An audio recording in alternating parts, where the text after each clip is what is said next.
birami si Kapitan ngayon, oh. From Sophia Pinheiro din eh. Sponsor si Kapitan ngayon ng kuan, kasalan. Back up tayo. Super mo. Kap.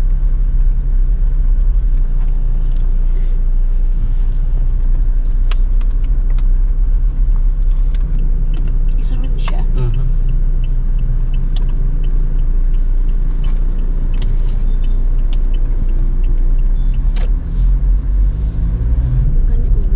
Kainan na naman.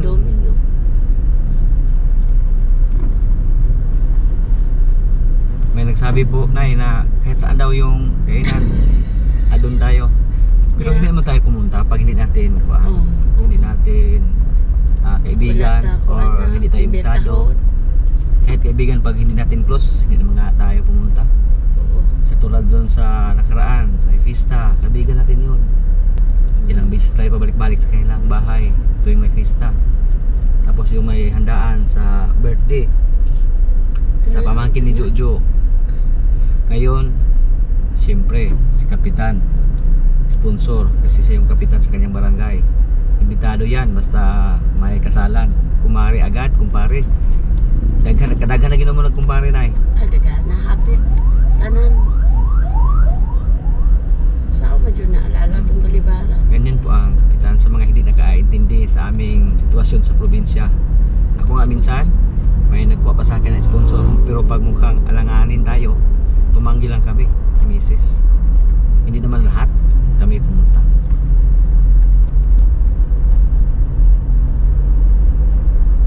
Ilang beses po tayo sinabihan na Dong, kasal sa aking anak, pumunta kayo. Ulit-ulit. So pumunta naman tayo.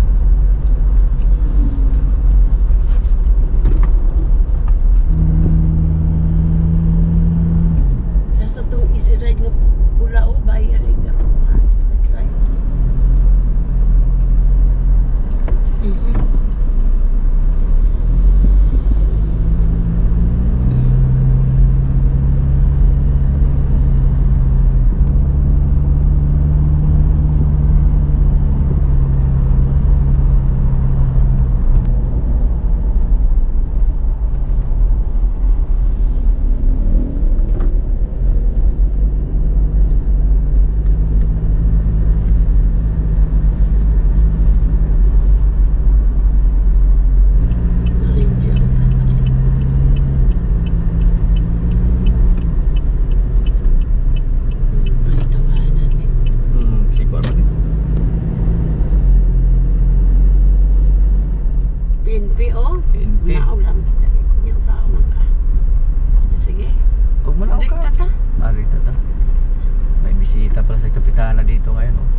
Si Kapitan andun lang, umuwi ng sandali kasi may mga bisita doon sa barangay.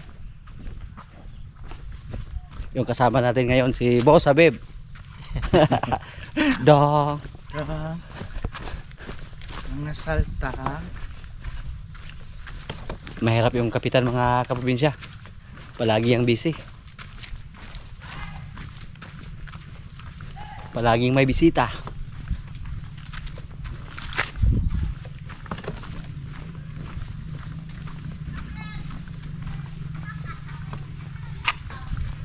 Mura like for the boys only lagi ni ron amang duha ni ron ay. Wala pa siguro kay balong inani diyan. Hello. Yung buntag. Nadi rin ang kasal. Oh. Layo pa.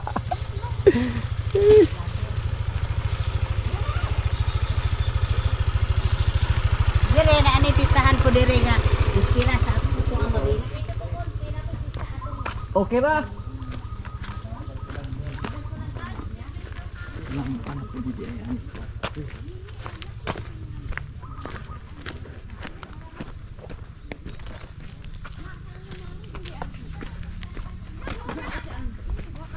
So gihulat nang.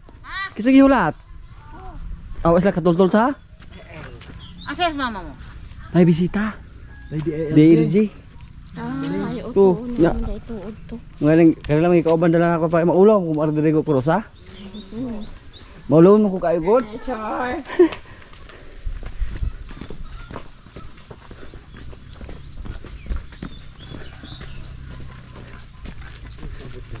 Wala ka ba dere? Dahat. Ay, diri di ara kutob are. Sus. Bak mo sus binanay. Okay, natuyok na mo ni. Kitong gid may kabakuan ba? Sapa garap kabalutan agi. Kami island. Oh. Ya kapila na po may mabalik-balik dere tatay sa una. Mo ni bawlo arte na mong tatay sa ka dere.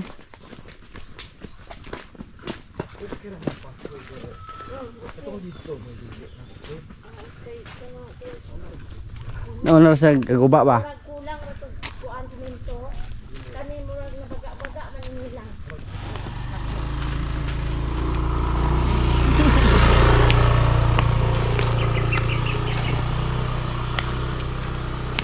Punta kami sa bahay nila ni Angelica. Patid ni Angelica yung gikasal. Igsuon din ang silika ang kasto. Bayi. Singit na kastanan. Simbahan lagi ko.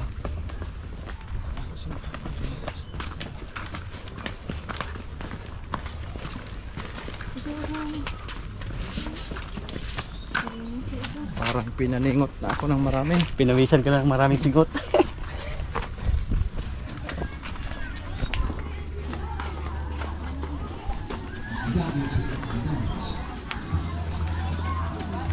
Ay. Doki!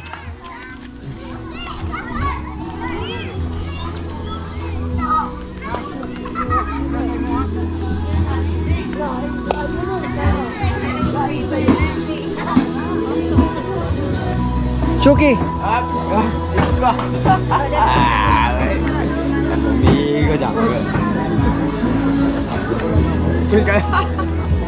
Mura magag wala paning ta boss?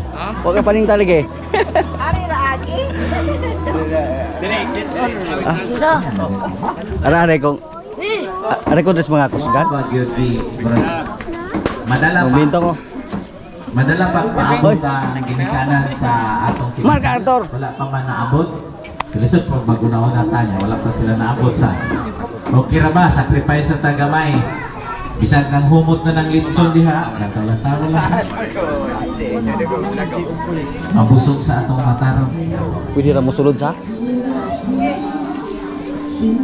Walay dako nga kuan, mandihado. Ibutang nila boss. Kanang pwede ka butangan sa ulo sa putlon. Kaya itong putlon, Ubilin Angelmar. Mangon. yan itagsa mamuha Muna na ikaduhat. putlon ninyo na ha. Gaduang ikat ng mura. Diba? Kaya wala pa po ng ubang mga principal sponsor. No? Ano mag-picture-picture sa diya? Selfie. Okay? So, mga po sa ta, ready na ang tanan? May namhinam na yun. Sige, ang sunod ani, tao na. So, mga po sa ta.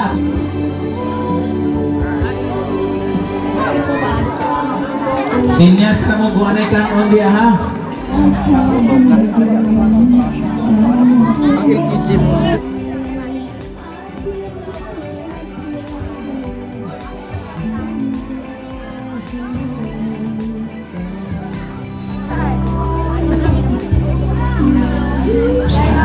Naulahi mo na ka.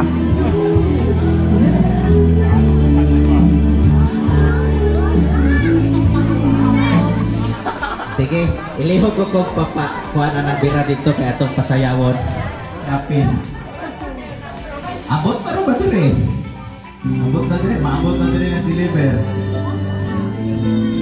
Oh. Ha? Muha ka dire. Wala mo. Wala mo ipan mo. Anak ko. Sige, kids pa dyan.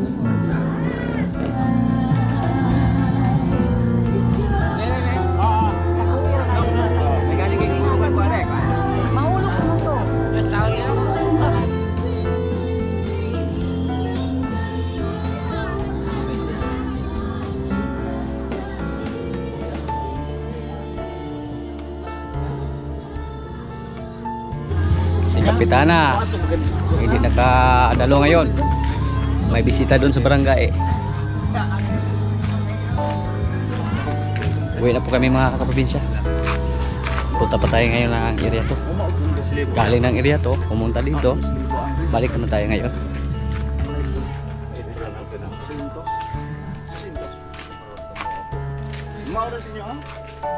Hihipag po ni Nong Berto yung babae. Kapatid ni Angelica. Si Nong Berto ngayon at si Angelica, may 3 anak na. 2 babae at saka 1 lalaki. Pakadali lang.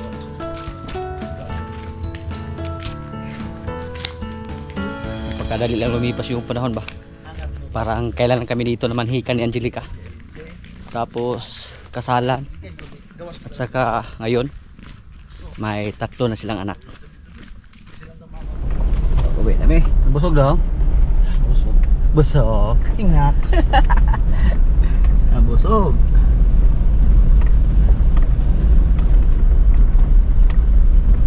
Yung pagpunta namin doon as a respect lang ba sa aming mga kaibigan dito, sa aming kaibigan sa nag-invite sa amin. Pero mas gusto ko yung kalo, nakita ko kanina yung niluto ni Nanay Iting kanina na pansit. Yung kumakain yung pulis kanina, yung bisita ni Kapitana, nung kumain tayo doon, yung inisip ko palagi yung pansit lang. Kasi para nagsawa ako sa palaging lechon sa baboy. Itong pansit kaon ko ato ba sinapalusubla. Hindi po kain yung pinunta namin doon kasi kung tutuusin, may kain naman dyan sa bahay ni Kapitana ngayon, no? May mga bisita, yung mga taga-rescue. Yan. Taga-DILG. Meron dyan.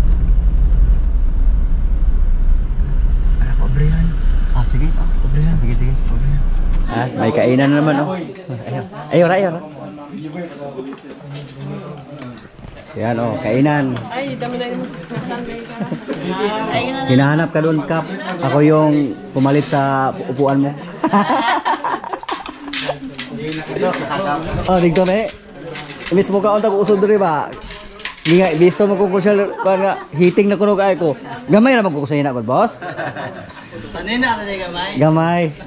Usog ka rep, sininaw. Yan po yung mga bisita ni Kapitana. Bugay na mga vlog. Ay, dala. Konsyal. Sino nga ni mo, God? Simo. Light yun. Mana yan? Kuan ba na yung mali? Wala makaila sila. Oh, okay lang nga ikaw si. Sa ila sila nga ako saka ang Ayo. Matay. Takbo naman tayo mga kapuisya. Galing tayo sa kasalan kanina. Nakapahinga tayo ng mga ilang minuto pagkatapos kumain. Mga 3 hours siguro. Takbo naman tayo para matunaw yung kinain natin na taba at saka yung cook. Alas 3 ng hapon. Subukan natin na tagpuin mula dito sa Baes hanggang doon sa area to. Medyo malayo po. Kung hindi natin makaya, sumakay na tayo. Kung mapagod tayo kasi may elevation ko papunta doon.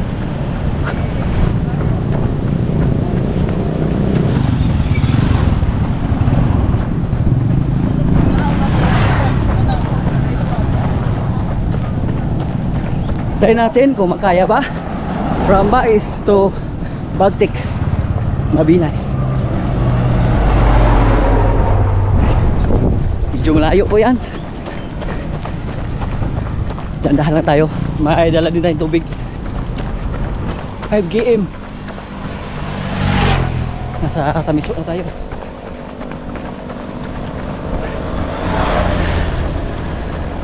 Dali tayo napagod ngayon kasi mainit.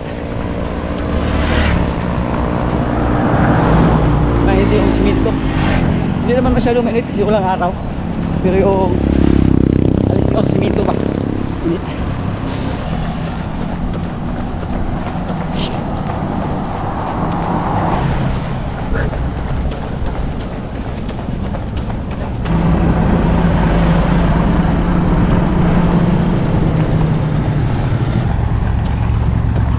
Mga kabarangay ko doon sa Bagtik, oh.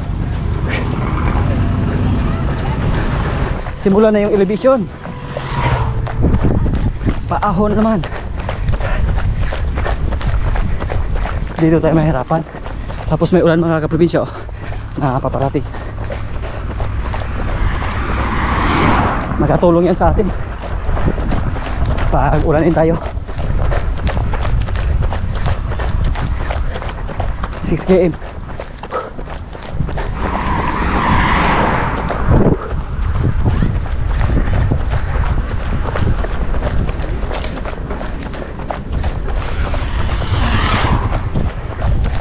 Ulanan mo tayo, pero mahina lang.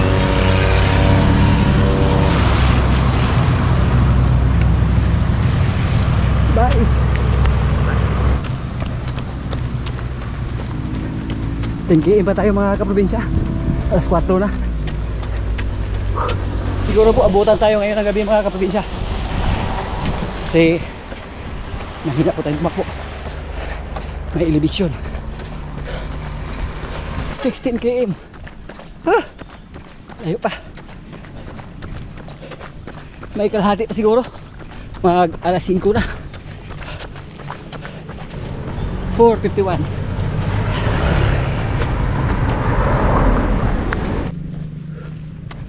2 kilometers from here, checkpoint. Pag makarating tayo ng checkpoint, wala nang problema kasi palusong na.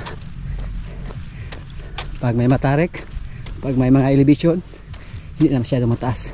Hindi katulad dito, napakahaba ng elevation. Kahit hindi masyadong paangat, pero nakakapagod pa rin. Takbo. Minto tayo kanina kasi may mga truck, mga malalaking truck. Safety first. 18 km. Ha. Sa checkpoint na tayo.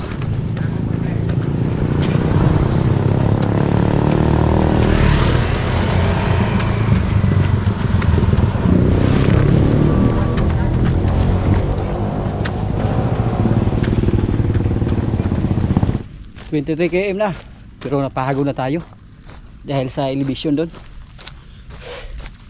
Grabe. Kahit dandahan lang yung takbo natin, pero hindi basta-basta yung 23 km. Tapos may elevation from Tamiso to checkpoint. 23 km. May 8 km from here to area to or Bagtik. Nasa mga 8 km pa. I-push pa natin kung makaya pa natin.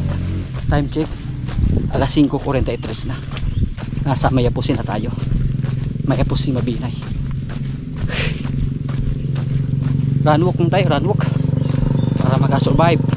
Pag hindi, sakay tayo ng kabalaban kung hindi na kayanan ng ating mga paa. Nasa crossing Bagtik na tayo. 26 km. Ha? May 5 km pa.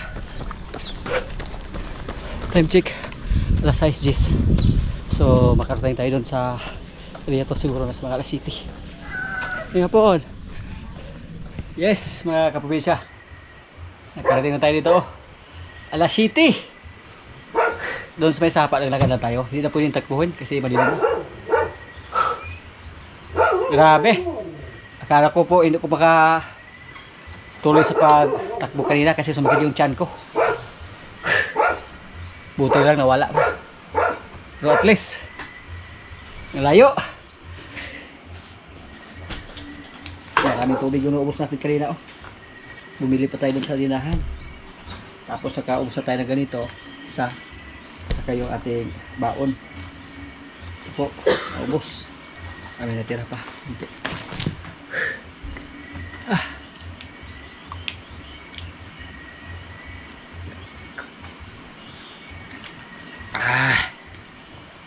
Thank you Lord. Mga kaprobinsya, tuloy tayo sa ating trabaho dito. Sa mga nakaraang video po natin, pinabis po natin yung ating mga kalabasa. Tapos linisan natin yon. Pwede natin tanggalin yung mga damo dyan at saka ipararo natin para makapagtanim tayo ulit ng ibang mga gulay. Katulad ng sitaw. Yung sitaw namin mukhang hindi ito magtagal. Pero marami pa namang bunga. Ups. Narabunga na sa sino nga bulak? Galaban na yung nasagbot sa Japon maanam mong kaon. Borod! Tayo ra? Anito si Jen. Di ba mukha mais mong kalabaw? Pahiktan na ako na. Maganda yung katawan sa anak ni Jen. Timo-timo na bilang ini. Puti na puti yung kulay sa anak ni Jen. Malakas na kumain ng damo. Igihan kaning inahan ani. Lingan pitik lawas bro. 2 ka bulan. Pwede na be? Tao na oh. Napaka-cute tingnan mga kaprobinsya pag kumain siya ng damo. Kusog ng kaon sa but ini. O kumpay-kumpay ra inahan niya, di kay sa kakaon. Si Jen, hindi na natin makilala rin yung itsura ni Jen. Kumpara yung dumating sa dito. Tumanda na. Mataas na yung sungay. Nga. Galabo naman ang kamuting baging na bro. Kay may unod, gibuk-buk mo na itong gitalaw na ako. Si Paloma, mura nag Huwag barkong nilonggo. Huwag tingog. Basta siya lang mag-isa. Hanapin niyo yung mga kasamahan niya. Puni padaro ni ane kay bulahan. No, gwapo bigay mais oh. Sulay na ang makakakaan ba na. Sa ngayon po, walang problema yung pagkain sa aming kambing. Yung mga damo dito sa ating luya yung pinatabas natin. At doon po iminigay sa ating mga kambing. Pero napakaraming damo mga kaprobinsya. Ano, tag-as na kayo. Tingnan natin kung makasurvive yung mga luya dyan. Pero sa tingin ko po mga kaprobinsya, basta matabas namin yung mga damo, makasurvive yan. Basta palaging umulan, hindi tayo masyadong problemado sa pagkain sa ating mga alaga.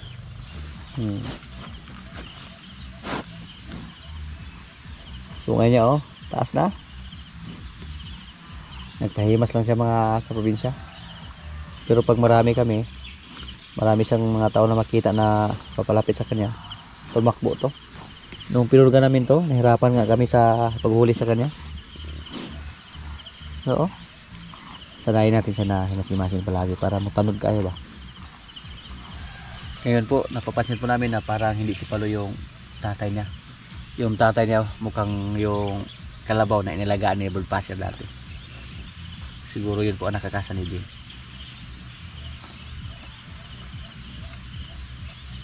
Akala ko po mailap to. Good girl.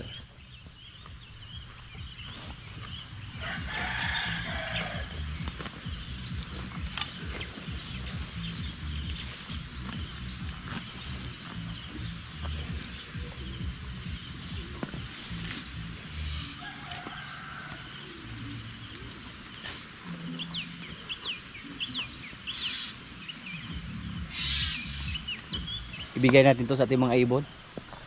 Yung mga buga natin avocado oh. Hindi po gano'ng karami mga kaprobinsya.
Yung ating Java, oh.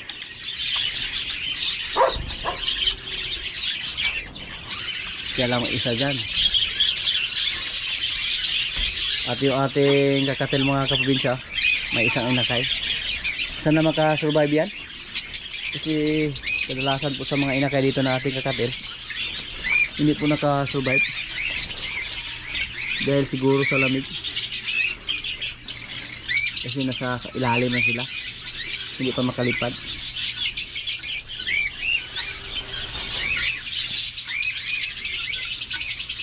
Yung mga bingala lumapit sa atin, parang nanghingi ng pagkain.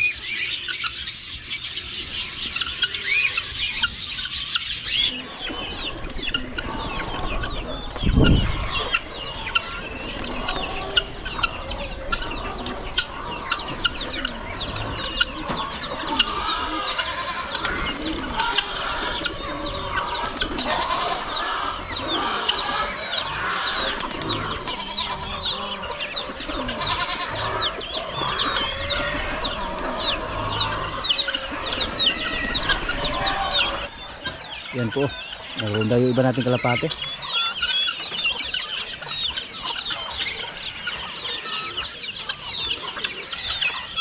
May nag-comment po na hindi tayo mag-alala sa ating mga kalapate, kasi basta dito daw yan lumaki or product yan dito, hindi po yan umalis o hindi po yan madagit. Yung mga kalapate natin dito, 6 lang po yung mga breeder natin. So ibig sabihin, karamihan sa ating mga kalapate dito na napisa, dito na lumaki. So wala silang ibang lugar na napuntahan. At dito sa amin, nabihira naman yung nag-alaga ng kalapate. Yung mga kalapate na inalagaan nila mga native lang, hindi pang karera katulad sa atin. Pero kahit pang karera yung kalapate natin, hindi po tayo sumasali sa mga karera ng kalapate. Hindi po yung uso dito sa amin. Wala po akong napansin na may karera ng kalapate dito sa amin. Sa part ng Bacolod siguro meron, pero dito sa amin, part ng Mabinay, Baez, sa Dumaguete, wala akong narinig. Yung kalapate natin, kahit grower lang yung pinakain, dumami naman sila. Minsan nga may nag-comment na mamulubi daw tayo sa ating mga kalapate basta ganyang sistema, kasi parami na parami yung mga kalapate natin at kalas na kayo sa katuka. Okay lang, at least naaliw naman tayo sa kanila. Basta ikaw po ay mahilig sa mga hayop, magkaaliw po basta marami.